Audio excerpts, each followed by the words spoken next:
Hello everyone, High Blood here. Welcome to another wizard build video footage. This one will be for the lightning wizard. I'm gonna give you guys some information I have on the build currently, some pros, cons, go through the gear, go through the skills, the gems, and as well as show you guys gameplay footage at the end. First and foremost, I'd like to thank all of you for tuning in again. Thanks for all the support, all the comments, concerns. Certainly, these are stuff that I take into account for future videos. Um, I always appreciate any further comments you guys have, and if you have any questions, please leave them in the comment section, and I'll be more than happy to get you the answers. So, with the wizard build, it's not the easiest to play with, at least with my experience. And it is also still an Archon build. I know there's a lot of players furious who play Wizard and are tired of the Archon build, and they're trying. I mean, there are some other variations that you can use without Archon, but Archon is by far the most DPS you can put out. And for that matter, to pass up on it, you probably won't be able to reach the higher, greater rifts. Um, I mean, the only two Archon builds is the Lightning one and the Fire build, which I also made a video for couple of weeks back. The build itself revolves around the Mantled Heal, and I'll go through that after. And you're gonna need 6-piece Taurasha set and the 4-piece Vera set. With the Royal Ring of Grandeur, of course, that drops one requirement for each set, and you can still meet the 6-piece requirement with it. The pros of the build, you're going to be putting out massive amounts of damage. It's viable, however, it's not necessarily reliable. There will be times where you're going to be attacking and you're not doing any damage, but then there are certain times that as soon as you attack something, it's dead. And that's due to the Mantled Heal 14,000%, up to 14,000% damage that you can output. What I like about the build in particular is it's quick and versatile. I love using it for bounties, for rifts, lower greater rifts, and I mean you can even push higher greater rifts. I'm gonna be showing you guys a 75 at the end, but you have to be careful. It is a little bit squishy, so you need to know what sort of movement speed, or sorry, what sort of locations you should use when you're teleporting, and how to essentially use your skills to help you survive. Uh, I like to play in a 4-player setting. I'm more of a team player than solo. So when I do 4-player with my clan members, we can easily push towards, closer to the 90 mark in terms of greater rifts. I think we did an 88 yesterday. So it definitely helps in a group setting because there's other, allies in there that take up some of the damage, and they can give you also survivability. So that definitely helps. And another reason I like this build is because your Archon cooldown is reset so quickly that you can constantly go back into Archon. That's not to say, when you're out of Archon, you're gonna be invincible and it's nothing to worry about. No, absolutely not. Even in the footage I'm gonna show you after, you'll see that there might be some close calls, and in fact, you might even die at some points in a greater rift. But it's all about versatility and strategic gameplay. And hence why it's not an easy build to play. Some of the cons are, as I mentioned, it's unreliable damage. Your defense is fairly low. You need higher Paragon points to push into the higher greater rifts. Of course, your gear is something that will factor in as well, but let's be honest, you're not going to find the best of the best in every slot. So Paragon point is definitely something that will help you out, and you need a lot of reduced cooldown and attack speed. So there are variations of this build as well that can help you with survivability, but this is what I'm using currently. So let's go through the gear.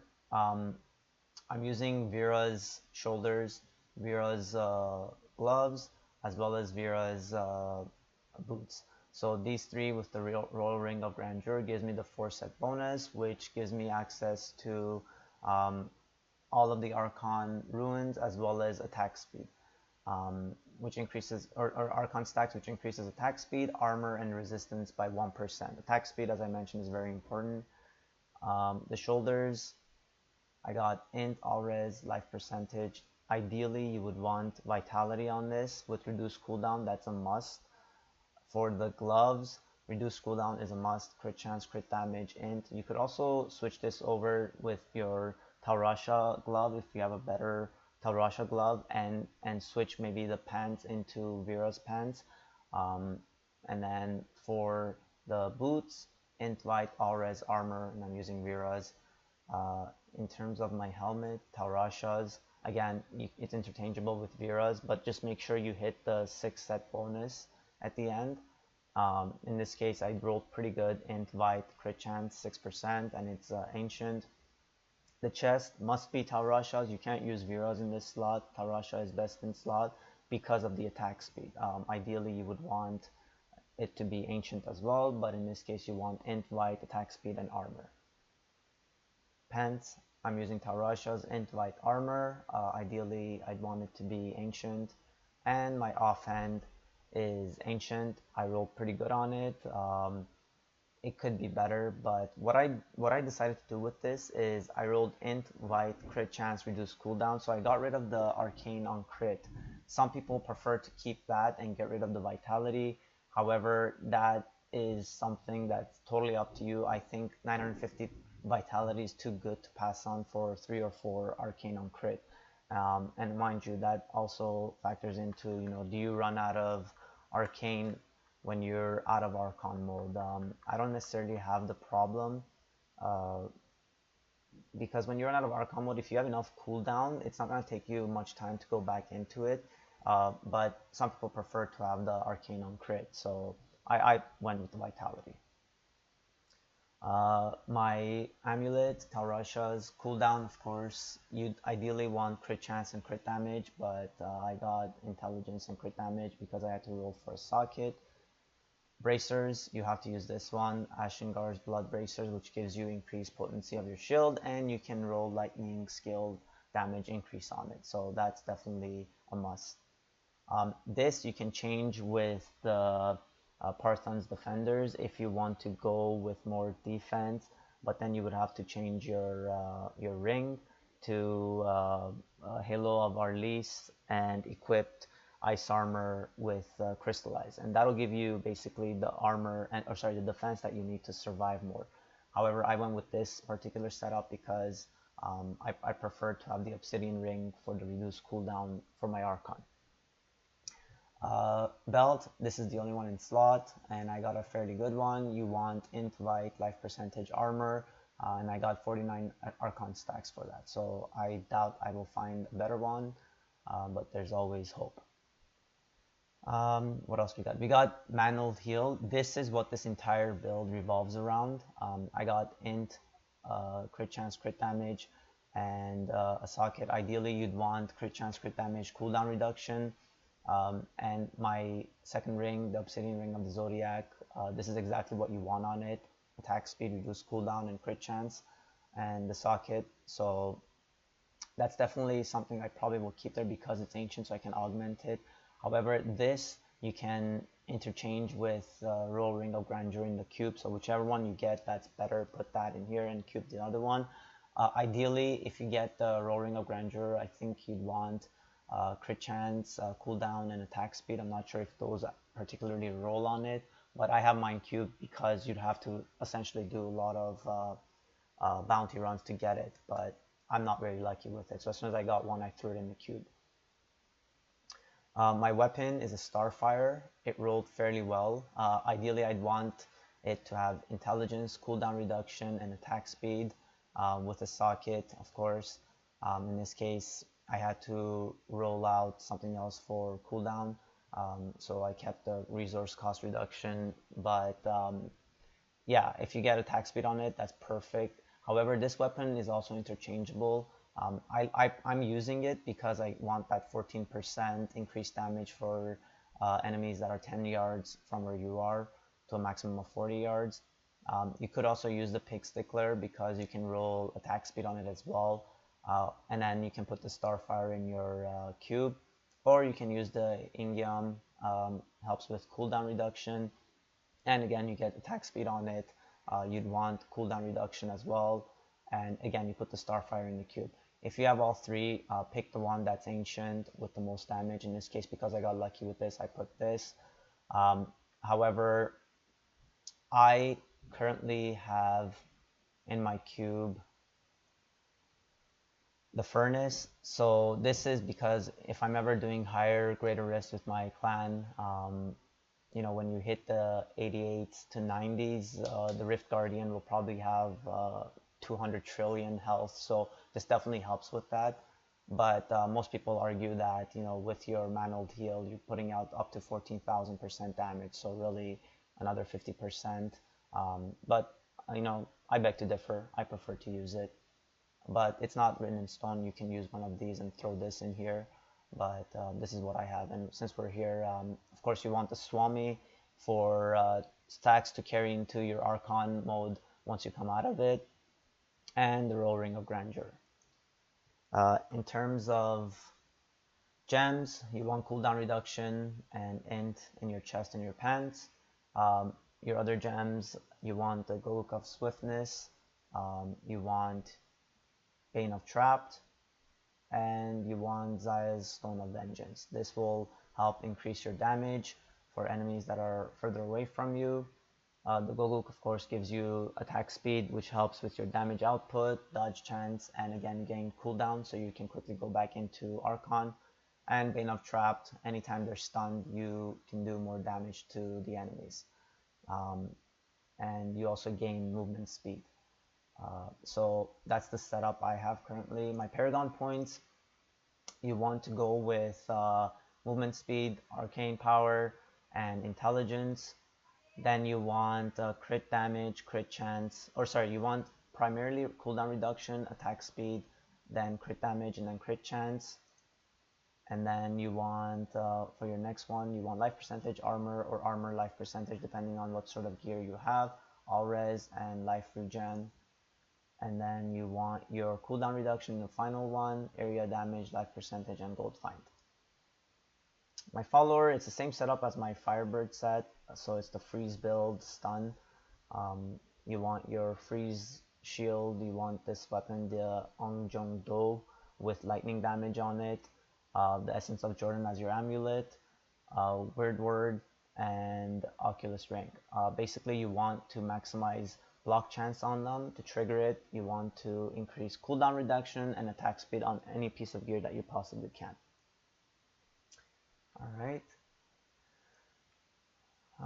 Skills. So the Arcane Torrent is my primary attack static discharge. The reason I picked this is because it pierces into 2 other bolts, so it has a higher chance of triggering paralysis, which is what this build is built towards. So it's definitely, I think, one of the best ones. There's different variations you can use, but this is what I'm going with. And also, this is your lightning skill damage. Just going back to my gear, in order for your Talrasha set bonus to kick in, the 6-speed set bonus, you have to do damage of Arcane, Cold, Fire, and Lightning. So, which is why your Arcane Torrent is your lightning damage. Next up is your Teleport Calamity, which basically stuns, and it's your Arcane damage. So now you got your lightning, you got your Arcane. Next up, Blizzard, Cold damage, and this one you can actually go with either Snowbound or Frozen Solid. I prefer Snowbound because it reduces the cost to 10. Frozen Solid, some people prefer it because it freezes them, but it costs 40 arcane power. Magic Weapon Deflection to give you some extra DPS and survivability. Energy Armor, again, survivability. And your Archon is your final attack type, which is your fire. So you hit them with one of these 3, and finally you go into Archon mode to get your fire, and you have your 4 stacks for your Talrasha. Paralysis is your first passive skill. This is what the build is geared towards, so this is a must. Evocation for additional cooldown. Power Hungry, you deal 30% additional damage. This ties in with your Starfire, so keep your distance when you're attacking the enemies. And Unstoppable Anomaly, which basically gives you the knockback ability every 60 seconds. So make sure you don't get hit by that lonely archer at the corner, because it might set this off, then you gotta wait 60 seconds for it to happen again. Alright, I hope that gives you guys a good impression of what the build is requiring in terms of gear and skills. We can go ahead and do a run. after this, and you'll see how exactly you're supposed to use it. Um, but it is a little bit tricky. Just to give you guys a heads up, the Firebird set is a little bit easier to play because you know you're gonna output the damage when the rotation on your elemental ring hits fire, but in this case it's unpredictable and survivability is definitely a challenge. So I hope you guys enjoy the game footage.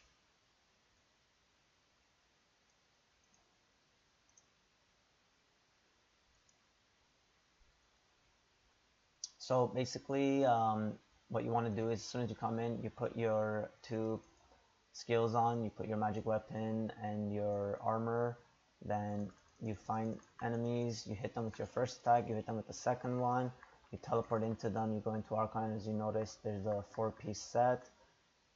This is where it gets tricky. Try to keep your distance, and you can notice that some of them are melting away whereas others are just not dying. There we go.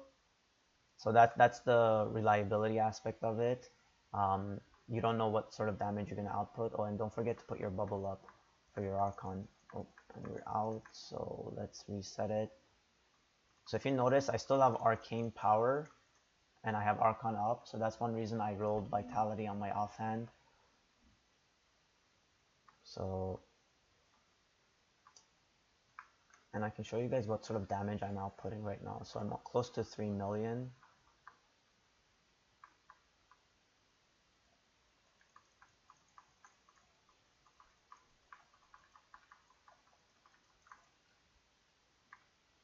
And once I go into Archon again, now I have 2 stacks of Archon at the bottom, which gives you even more damage. Let's see what I'm at.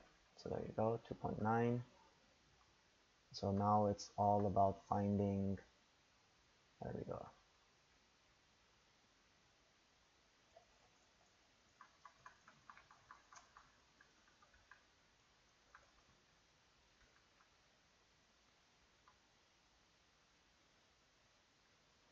Boom, done.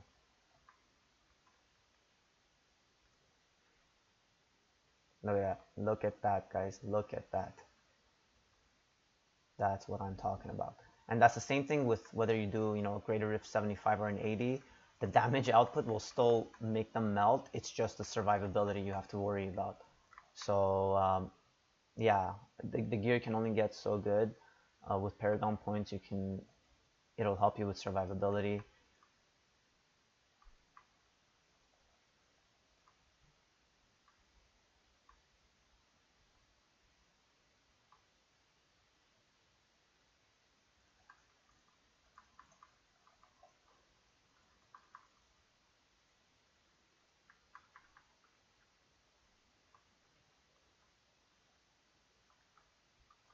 There we go.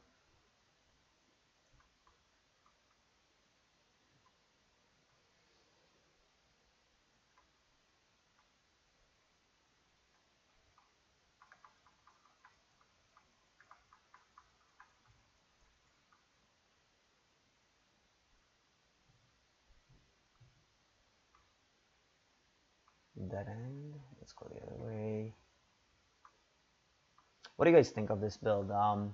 Let me know in the comment section because I'm always curious to see if it's something that people are interested in. So if I know that people are interested in it, I can try to refine the build itself to hopefully maybe a different variation. And I look all over to make sure I find the best possible variation because I know it can be challenging sometimes. There's so many different variations of a build. Which one do you go with? So definitely, I think this is probably the best one to go with for this build, but I'm sure, you guys will have your own opinions as well. But yeah, leave it in the comment section, and if there's a better version of it, let me know, and I'll try to gear towards that and hopefully put out a new video, and yeah, we can see how that one does. But I love that. Look at that. Like it's almost like you're mopping the floor. So make sure that you guys know what you're doing before you get involved with this build because it is still challenging. So let's just see how well we can do. Wow, wow, amazing. So let's see here. Do we have any elites down here? Yep, there we go. Oops, that was close. Oh, get out of there, get out of there.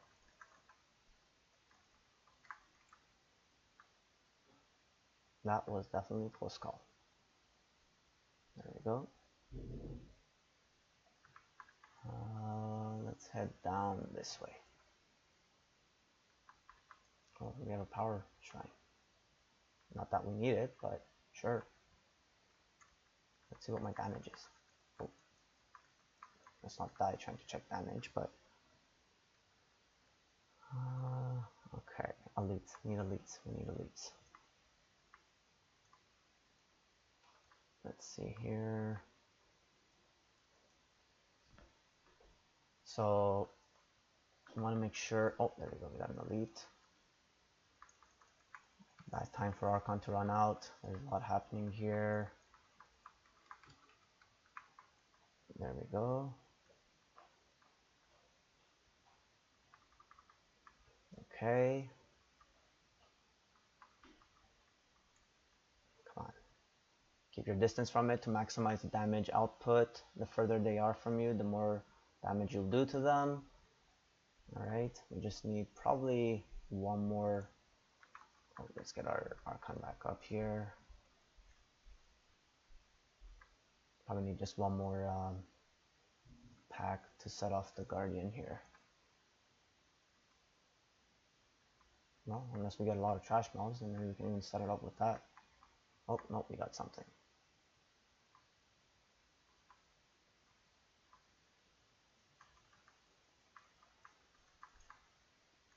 Oh, oh, oh.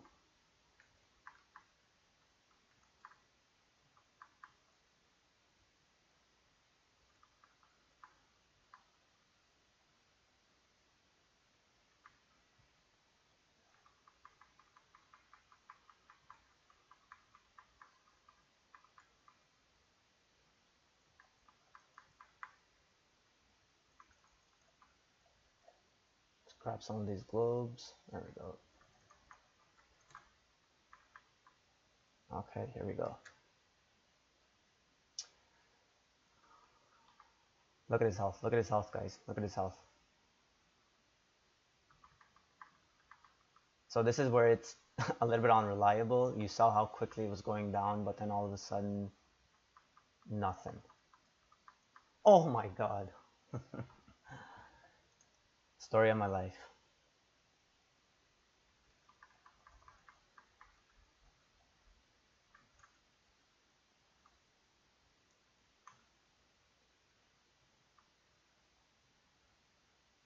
There we go. So there you have it. That just goes to show you guys, it is a little bit challenging to play. It's doable. Just be careful. I mean, I just died there at the end, but that's my luck. I always tend to die at the Rift Guardian for a stupid reason, but it's definitely fun to play. It's like a mop. You're basically running around cleaning everyone off, but there are times where you won't have enough damage output. So it's up to you guys if you guys like it or not. Leave comments, concerns, like the video if it was something that helped you out. Subscribe for future videos, and I look forward to bringing you more footage in the future. Happy gaming. Good luck to all of you. I hope you find all the gear you're looking for. Cheers, guys.